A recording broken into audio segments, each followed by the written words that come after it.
जय हिंद।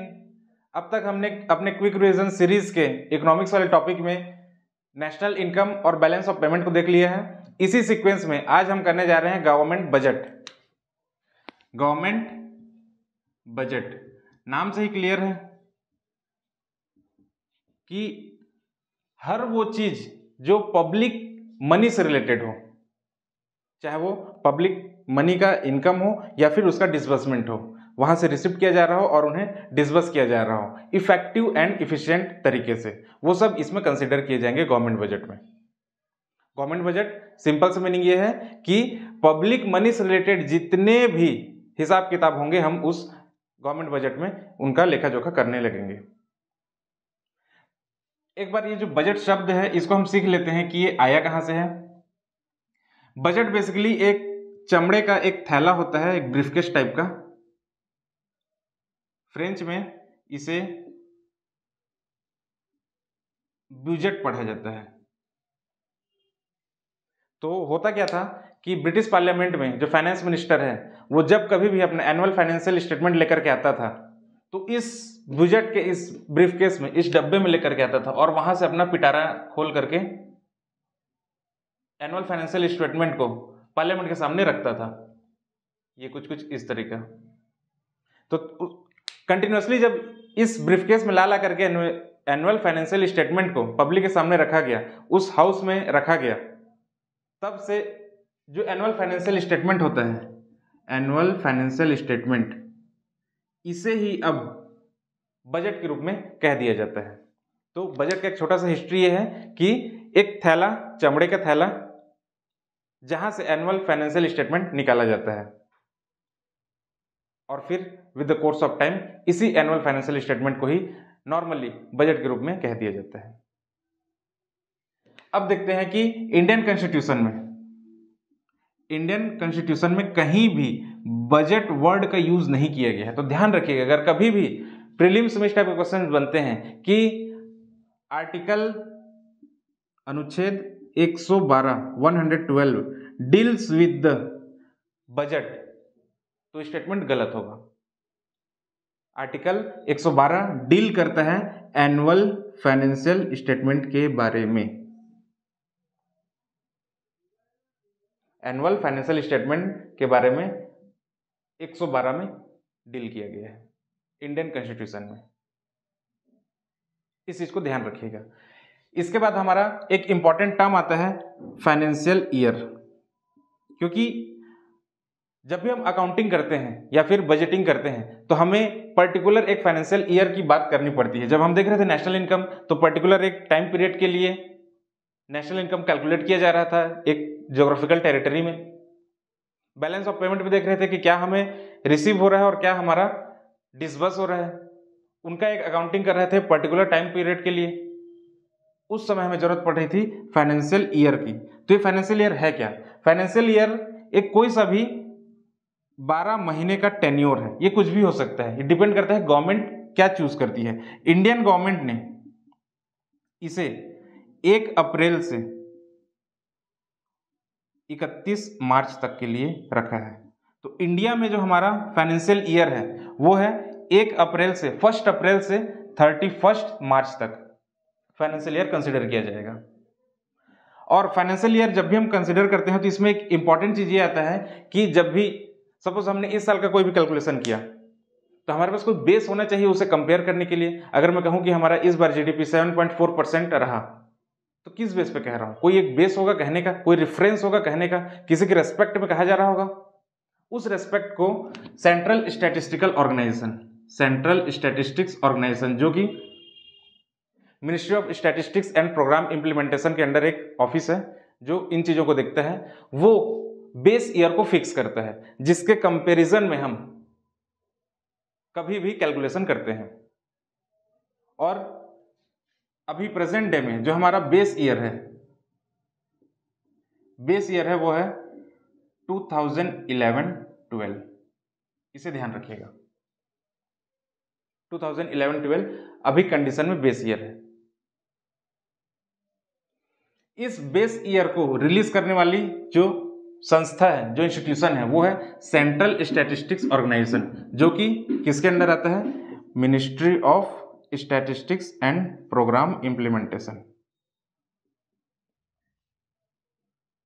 और ये जो बेस ईयर को रिलीज करने वाली जो संस्था है वो रिलीज करती है after the recommendation of national statistical organisation. ये भी इसी के अंडर काम करता है। मतलब बेस ईयर को क्या रखना है इसका रिकमेंडेशन कौन दे रहा है? NSO, national statistical organisation.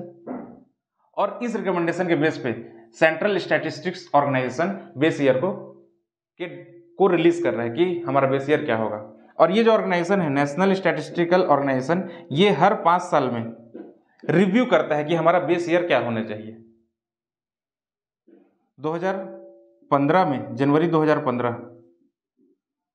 2015 में नेशनल स्टैटिस्टिकल ऑर्गेनाइजेशन ने रिकमेंड किया कि बेस ईयर को 2004-05 से बढ़ा करके 2011-12 कर दिया जाए। तो इसके रिकमेंडेशन के बेस पे सेंट्रल स्टैटिस्टिक्स ऑर्गेनाइजेशन ने बेस ईयर को 2011-12 किया। अब अगला 2020-21 में इसे रिव्यू करना था और अपना रिकमेंडेशन देना था कि बेस ईयर को चेंज करना है या नहीं करना है। जैसा भी इसने रिव्यू दिया, क्या रिव्यू दिया कि 2020-21 में कोविड की वजह से जो हमारे प्रोडक्टिविटी है, प्रोडक्शन, वो ऑलमोस्ट सर्टेन लेवल पर पॉज हो गए थे, रुक गए थे। इसलिए अभी बेस ईयर को चेंज करना सही नहीं है। अगर इमेजिन कीजिए इस समय जब लोएस्ट प्रोडक्शन है किसी भी कंट्री का, ऑलमोस्ट पूरे ग्लोब का प्रोडक्टिविटी लोएस्ट लेवल पे था, अगर इसे बेस ईयर बना दिया जाता और 2022, 23, 24, 25 जो आने वाले ईयर्स हैं उनमें इसे बेस ईयर के रूप में रख करके रेफरेंस ले करके हम कैलकुलेट करते, तो इमेजिन कीजिए कि हमारा प्रोडक्टिविटी, हमारा ग्रोथ कितना ज्यादा दिखाता। इसलिए अभी इसे रोका गया है। मैं भी आने वाले समय में इसके अगर जरूरत पड़ी तो इस बेस ईयर को चेंज करने का रिकमेंडेशन ये दे सकता है। तो अभी हमें यहां पर समझने वाली बात यह है कि रिकमेंडेशन कौन देता है? NSO। रिलीज कौन करता है डेटा को? CSO। प्री में कोडिंग के फॉर्म में ये क्वेश्चंस पूछे जा सकते हैं, इन चीजों को ध्यान रखिएगा। और ये सब आते किसके अंडर है? Ministry of statistics and programme implementation. Generally हम सोचते हैं कि फाइनेंशियल ईयर की बात हो रही है तो मिनिस्ट्री ऑफ फाइनेंस हो सकता है, लेकिन नहीं, ये क्या है? Ministry of statistics and programme implementation. इस चीज को ध्यान रखिएगा। तो ये था गवर्नमेंट बजट में 2-3 इंपॉर्टेंट शब्द कि बजट क्या है और फाइनेंशियल ईयर जो बार बार हम यूज कर रहे हैं वो कहां से आया, कैसे आता है, उसे रिलीज कौन करता है, रिकमेंड कौन करता है और किसके अंडर में रह करके करते हैं। आर्टिकल 112 ये भी याद रखिएगा, एनुअल फाइनेंशियल स्टेटमेंट के बारे में डील करता है, ना कि बजट के बारे में। बजट एक पॉपुलर वर्ड है जो मार्केट में सबसे ज्यादा पॉपुलर है एनुअल फाइनेंशियल स्टेटमेंट की जगह में। अब हम देखते हैं कि इस बजट में हमें करना क्या क्या है। 1987 से पहले, 1987-88 से पहले इस गवर्नमेंट बजट में 2 चीजों को शामिल किया जाता था। एक है हमारा developmental receipts and payment, and second था हमारा non development receipts and payment. इन चीजों के बारे में गवर्नमेंट बजट डील करती थी। इसके बाद समय के साथ साथ नया एरा आया। नए एरा में हम देखें कि प्लैंड एंड नॉन प्लैंड के बारे में बात की गई, प्लैंड एंड नॉन प्लैंड के बारे में, जिसमें हम रिसिप्ट्स एंड पेमेंट 2 अलग अलग चीजों को करते थे, जिसे हम इनकम एंड एक्सपेंडिचर भी कहते हैं। इनकम एंड एक्सपेंडिचर, इन दोनों चीजों के बारे में डील किया जाता था। समय के साथ और चीजें इवॉल्व हुई, डेवलप्ड हुई, क्योंकि ये जो हेडिंग्स थे ये अपने आप में इम्परफेक्ट थे, जो सारी चीजों को कवर नहीं कर सकते थे, इसलिए इन्हें और रिफॉर्म किया गया। और अब के समय में हम देखते हैं कि गवर्नमेंट बजट में बेसिकली 2 मेजर हेडिंग्स में हम डेटास को कलेक्ट करते हैं। एक कहलाता है हमारा रिवेन्यू और दूसरा कहलाता है हमारा कैपिटल।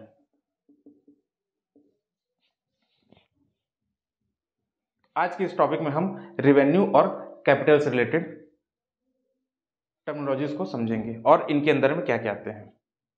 तो हमने गवर्नमेंट बजट को दो मेजर हेडिंग्स में डिवाइड किया, एक है हमारा रेवेन्यू, दूसरा है हमारा कैपिटल।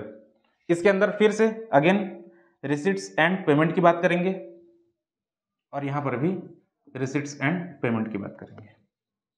अब हमें ये देखना है कि हमारे इस रेवेन्यू वाले हेडिंग में रिसिप्ट्स में क्या क्या आते हैं और पेमेंट में क्या क्या आते हैं। ठीक वैसे ही कैपिटल के हेडिंग में रिसिप्ट्स में क्या क्या आ रहे होंगे और पेमेंट्स में क्या क्या आ रहे होंगे।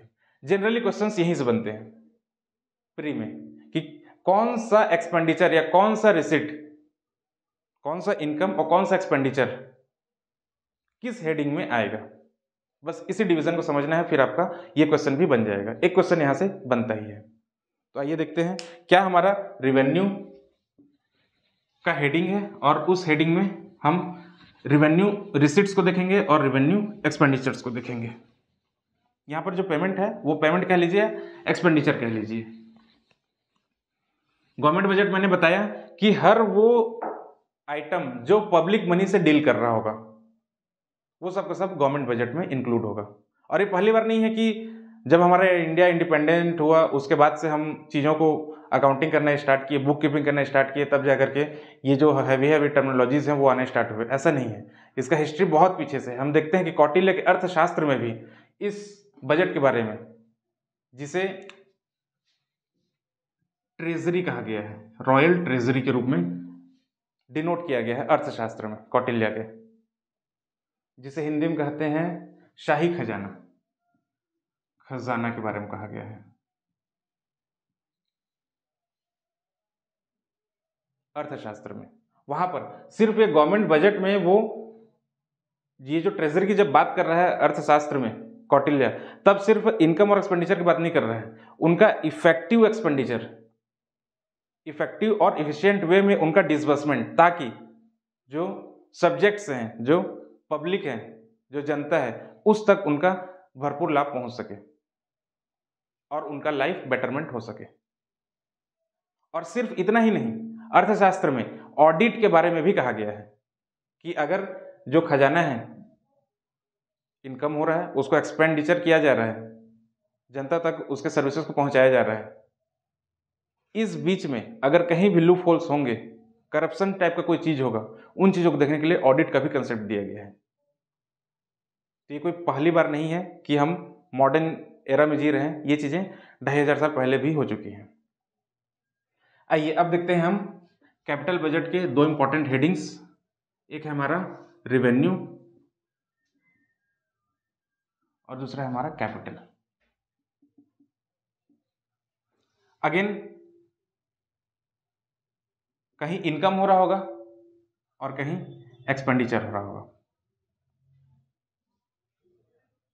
तो रेवेन्यू रिसिट्स में जो भी चीजें आ रही होंगी, वो रेवेन्यू पहले समझ लेते हैं कि हर वो चीज जो ना तो लायबिलिटी को इंक्रीज कर रहा होगा या डिक्रीज कर रहा होगा, और ना ही एसेट्स को इंक्रीज कर रहा होगा या डिक्रीज कर रहा होगा।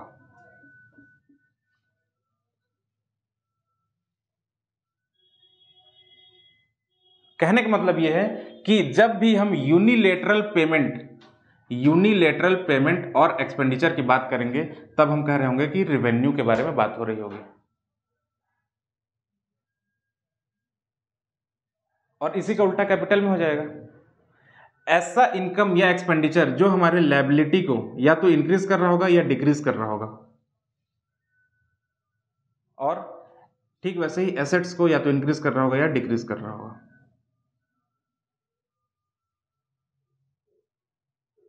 जिसमें हमें पैसे की प्राप्ति हो रही होगी या एक्सपेंडिचर हो रहा होगा, उसके बदले में हमें कुछ ना कुछ या तो देना पड़ रहा होगा या खरीदना पड़ रहा होगा।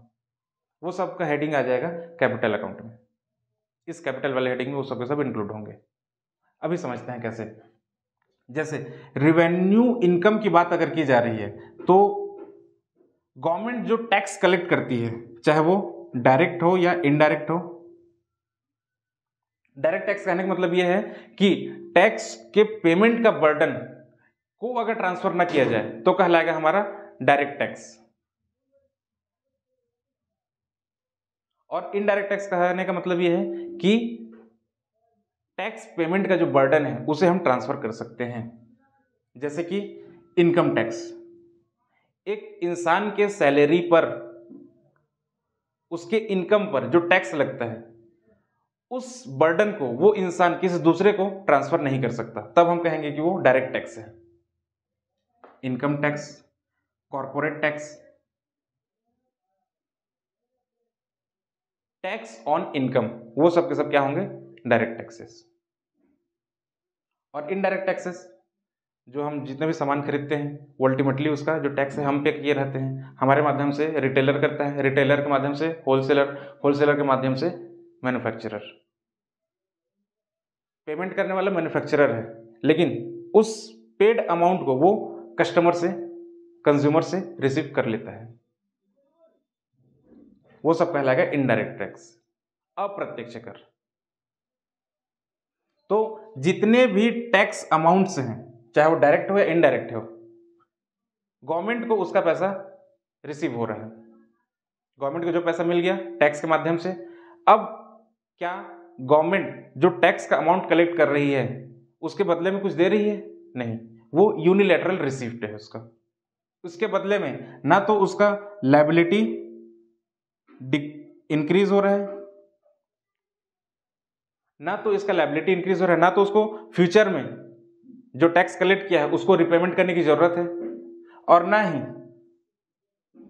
इसका कोई एसेट है गवर्नमेंट का जो डिक्रीज हुआ हो।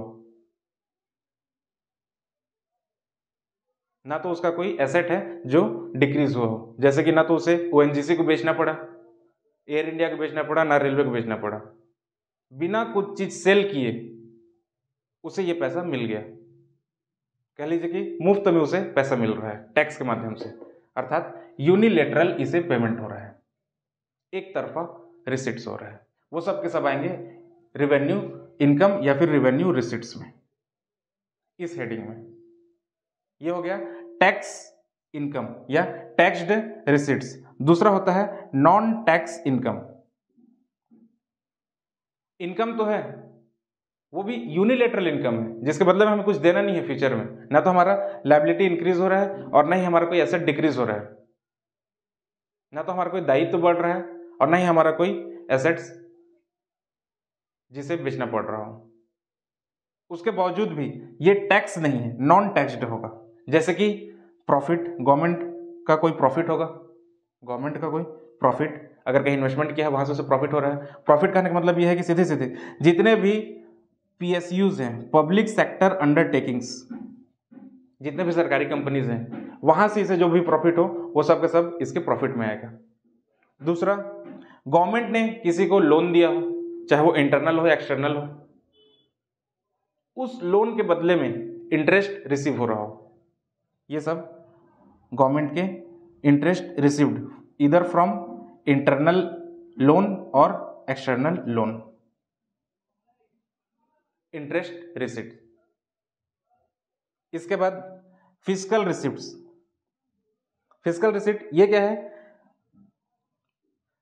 कॉइन्स को मिंट किया जाता है, करेंसी को प्रिंट किया जाता है, स्टैम्प्स, इन सब से fees penalties, currency, coins, minting, इन सब से जो इनकम गवर्नमेंट को हो रहा होगा वो सब किस में आएगा? रेवेन्यू रिसीट में। रेवेन्यू रिसीट के नॉन टैक्स्ड इनकम हेडिंग में आ रहे होंगे। तो ध्यान रखिएगा, टैक्स्ड इनकम में सिर्फ और सिर्फ ये डायरेक्ट और इनडायरेक्ट टैक्स आएगा, जबकि नॉन टैक्स्ड इनकम में ये सारी चीजों को कवर किया जाएगा। इसके बाद आता है एक्सपेंडिचर, रेवेन्यू एक्सपेंडिचर। सिमिलरली इसका जस्ट उल्टा हो जाएगा कि ऐसा एक्सपेंडिचर जब गवर्नमेंट कर रही होगी तो ना तो उसका लायबिलिटी डिक्रीज हो रहा होगा और ना ही उसका एसेट्स इंक्रीज हो रहा होगा। आपने पैसे तो दे दिया, लेकिन वहां से ना तो आपको कोई चीज मिला और ना ही आपका जो दायित्व है वो कम हुआ। कैसे? जैसे कि सैलरीज,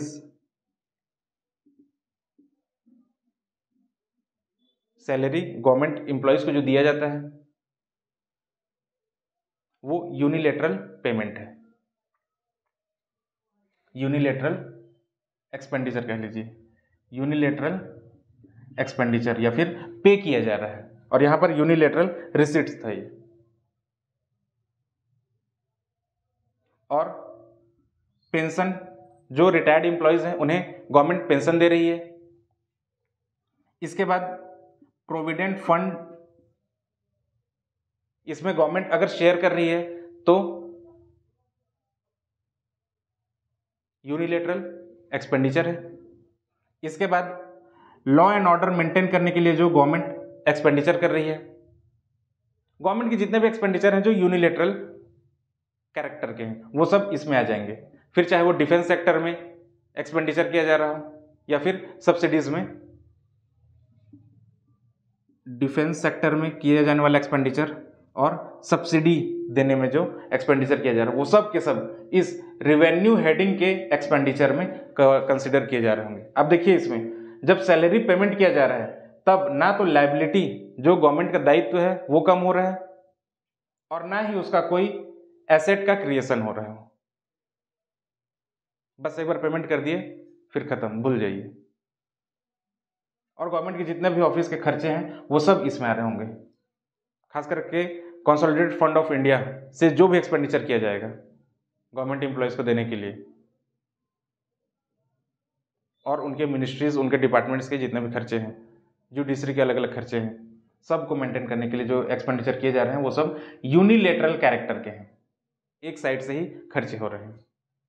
जो खर्चा करने की वजह से ना तो लायबिलिटी डिक्रीज हो रहा हो, ना दायित्व कम हो रहा है और ना ही किसी तरह का एसेट का क्रिएशन हो रहा हो, एसेट का इंक्रीमेंट नहीं हो रहा है। तो ये सब के सब आ जाएंगे हमारे रेवेन्यू वाले हेडिंग में। तो ध्यान रखिएगा इसमें कि जब कभी भी कोई कोडिंग के फॉर्म में प्री में क्वेश्चन आपको देखने को मिले तब उस क्वेश्चन को ध्यान से पढ़िएगा और देखिएगा क्या इस इनकम से, इस रिसिप्ट से या फिर इस एक्सपेंडिचर से लायबिलिटी इंक्रीज या डिक्रीज हो रहा है, एसेट का क्रिएशन या डिक्रीमेंट हो रहा है। अगर हाँ तो वो उधर चला जाएगा और अगर नहीं तो सब का सब रेवेन्यू वाले हेडिंग में आ रहा होगा। अब जब हम इस पूरे अकाउंट को बना लिए हैं इनकम और एक्सपेंडिचर का, रिसिप्ट और पेमेंट का, तब हम देखेंगे इसको कैलकुलेट करने के बाद या तो रेवेन्यू रिसिप्ट और रेवेन्यू एक्सपेंडिचर, या तो रेवेन्यू रिसिप्ट बड़ा होगा या फिर रेवेन्यू एक्सपेंडिचर बड़ा होगा। इसमें से जो बड़ा होगा उसके हिसाब से हम देख लेंगे। अगर एक्सपेंडिचर ज्यादा कर रहे हैं तो डेफिसिट कहलाएगा, भाई हमारा जितना इनकम है उससे ज्यादा हम एक्सपेंडिचर कर दिए तो नुकसान में है। और इसी का उल्टा, अगर जितना हमें रिसिप्ट हुआ उतना हम एक्सपेंडिचर कर ही नहीं पाए तो हमारा सरप्लस होगा। तो इसे कह दिया जाएगा रेवेन्यू डेफिसिट और रेवेन्यू सरप्लस। कोई बहुत बड़ा हैवी टर्म नहीं है, बस इतना सिंपल सा कंसेप्ट है कि अगर हमारा रेवेन्यू रिसिप्ट, यूनिलेटरल रिसिप्ट्स अगर ज्यादा हो जाएंगी यूनिलेटरल एक्सपेंडिचर से तब रेवेन्यू सरप्लस होगा, और अगर यूनिलेटरल एक्सपेंडिचर एक्सीड कर जाए यूनिलेटरल पेमेंट से तब हमारा रेवेन्यू डेफिसिट होगा। ये था हमारा रेवेन्यू वाला पार्ट। अब हम देखते हैं हमारे कैपिटल वाले पार्ट को। जस्ट यहां पर हम देख रहे थे यूनिलेटरल है तो वहां पर हो जाएगा बाइलेटरल। हम कोई चीज दे रहे होंगे तो हमें कुछ मिल रहा होगा, और अगर इसी का उल्टा कुछ हम क्रिएट कर रहे होंगे या फिर उसे डिस्ट्रॉय कर रहे होंगे। इसके भी दो सब हेडिंग्स, कैपिटल रिसिट्स और कैपिटल एक्सपेंडिचर।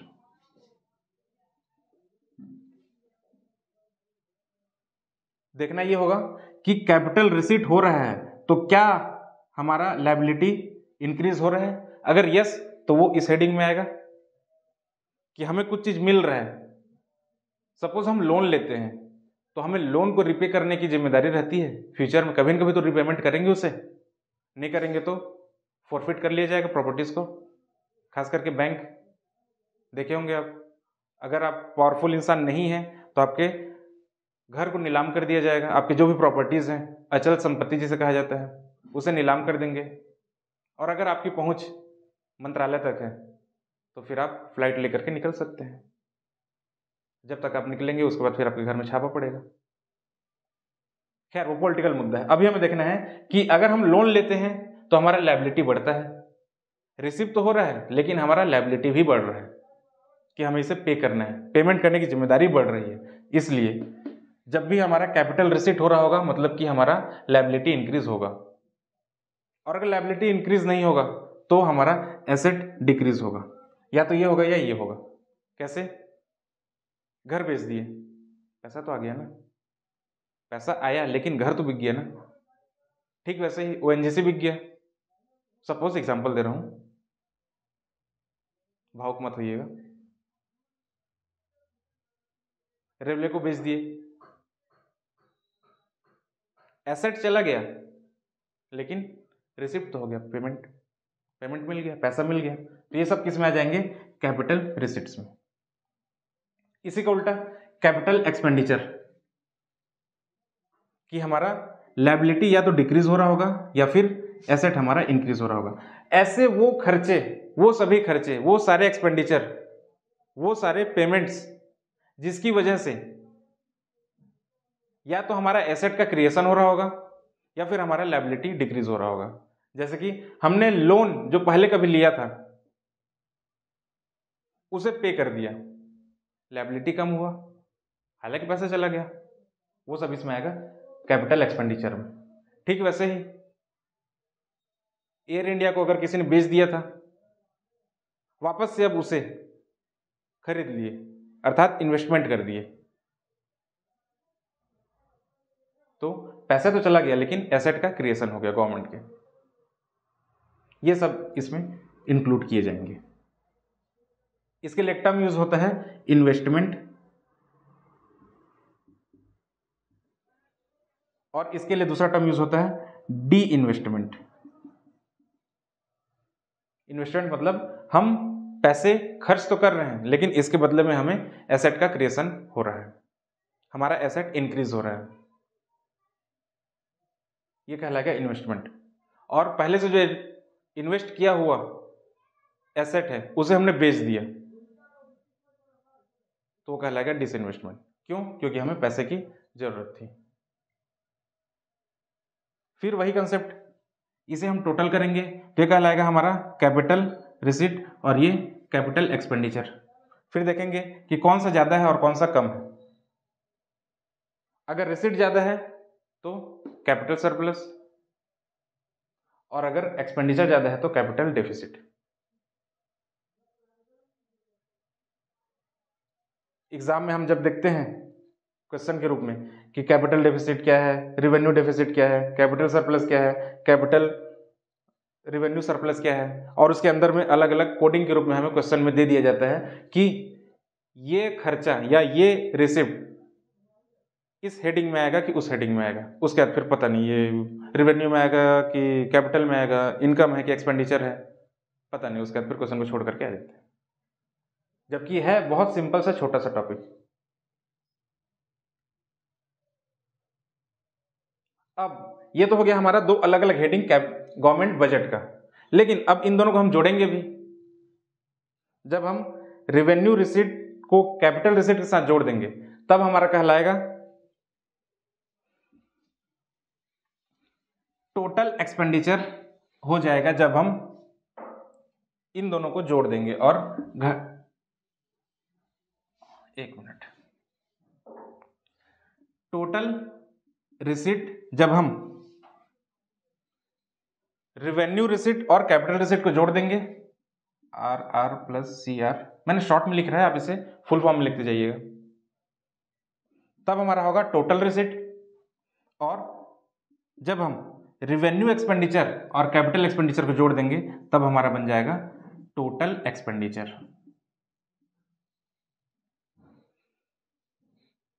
अब जब इन दोनों को जोड़ लेंगे तो तीन कंडीशन बनेंगे, या तो हमारा टोटल रिसीट बड़ा हो जाएगा टोटल एक्सपेंडिचर से, कुल आय कुल व्यय से बड़ा हो जाएगा, एक्सीड कर जाएगा, या फिर इसका उल्टा टोटल एक्सपेंडिचर एक्सीड कर जाएगा टोटल रिसीट से। और तीसरा कंडीशन हो सकता है कि दोनों इक्वल हो जाएं। अगर टोटल एक्सपेंडिचर एक्सीड कर जाए टोटल रिसीट से ऑब्वियस सी बात है, आय कम हो जाए व्यय से, तब हम कहते हैं डेफिसिट है। गवर्नमेंट की भाषा में, इस गवर्नमेंट बजट की भाषा में इसे हम फिस्कल डेफिसिट कहते हैं। अगर टोटल एक्सपेंडिचर बड़ा हो टोटल रिसीट से, ज्यादा खर्च कर दी है गवर्नमेंट ने जितना उसका आय नहीं है, तब हम कहेंगे फिस्कल डेफिसिट है। अब आपको क्लियर हो रहा होगा फिस्कल डेफिसिट क्या है।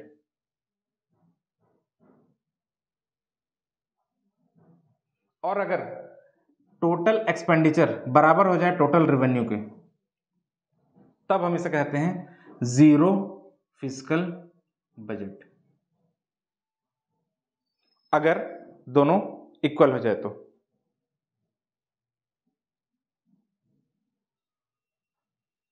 इस फिस्कल डेफिसिट में से जब हम इस फिस्कल डेफिसिट में से इंटरेस्ट पेमेंट को हटा दें, जो इंटरेस्ट पे करने हैं उसे हम माइनस कर दें, तब हमारा निकलता है primary deficit. Primary deficit, primary deficit क्या है? फिस्कल डेफिसिट में से हम इंटरेस्ट को निकाल दें, माइनस कर दें, तब कहलाता है हमारा primary deficit.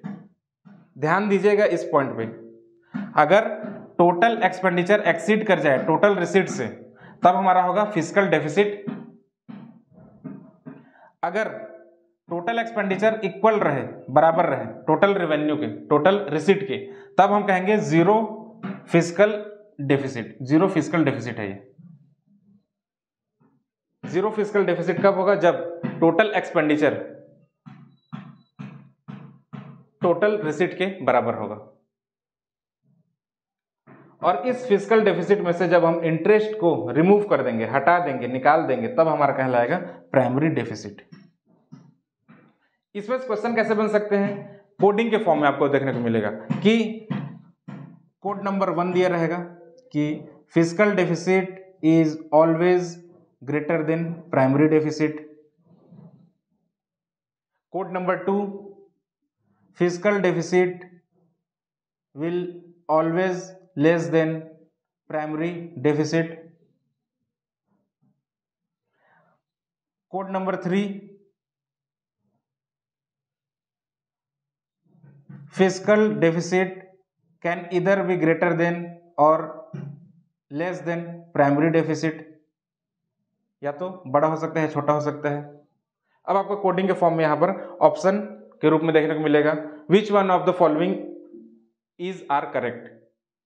1 only, 1 and 2 only, 1 and 3 only, 1 to 3 only, all of the above. उसका फिर आप फंस जाएंगे, पता नहीं ये बड़ा होता है कि ये बड़ा होता है, ये बड़ा होता है कि ये बड़ा होता है, और एक बार कंफ्यूज हुए फिर वो क्वेश्चन गया। Tata, bye bye. बस आपको यहां पर इस फॉर्मूला को समझ लेना है। ये फॉर्मूला नहीं, इसे रटते नहीं बैठना है। सिंपल सा कंसेप्ट है कि जब हमारा इनकम एक्सपेंडिचर से कम होगा तो डेफिसिट होगा, जो कि फिस्कल डेफिसिट है। इस फिस्कल डेफिसिट में वो सारी चीजें इंक्लूडेड हैं, चाहे वो रेवेन्यू रिसीट में इनकम रिसीट हो, सॉरी इंटरेस्ट रिसीट हो, या फिर कैपिटल रिसीट में इंटरेस्ट रिसीट हो, या फिर यहां से इंटरेस्ट पेमेंट हो, या फिर इंटरेस्ट पेमेंट हो, दोनों जगह। उन सभी इंटरेस्ट को जब हम यहां से रिमूव कर देंगे, तब हमारा आता है प्राइमरी डेफिसिट। ये था हमारा गवर्नमेंट बजट। उसके कंपोनेंट्स क्या क्या है, उस बजट में क्या क्या इंक्लूड किया जाता है, और उन्हें कौन कौन से बिग हेडिंग के रूप में हम जानते हैं, पढ़ते हैं, और यहाँ से क्वेश्चंस कैसे बनते हैं। इसमें एक इंपॉर्टेंट टर्मिनोलॉजी जो मैंने बताया कि CSO NSO क्या काम करती है, कहाँ से हमारा बेस ईयर आता है, करेंट ईयर आता है। करेंट ईयर वही जो करंट फाइनेंशियल ईयर चल रहा हो, उसे हम दो चीज बताया मैंने, बेस ईयर और करेंट ईयर। इसे ही स्थिर भाव भी कहा जाता है इंग्लिश में, सॉरी हिंदी में स्थिर भाव कहा जाता है, और इसे कहा जाता है प्रचलित भाव। जब हम देखते हैं कि per capita income current price पे कितना है, या फिर बेस ईयर के हिसाब से स्थिर भाव पे फिक्स्ड प्राइस पे कितना है। तो उसका मतलब ये होता है कि हम या तो बेस ईयर के हिसाब से बता रहे होंगे या फिर करंट ईयर के हिसाब से बता रहे होंगे। यहां पर भी एक क्वेश्चन आपको देखने को मिल सकता है कि करंट ईयर में जो डेटा कैलकुलेट किया गया है वो क्या बेस ईयर से हमेशा बड़ा होगा। हो सकता है अगर इकोनॉमी ने अच्छा काम किया होगा तो,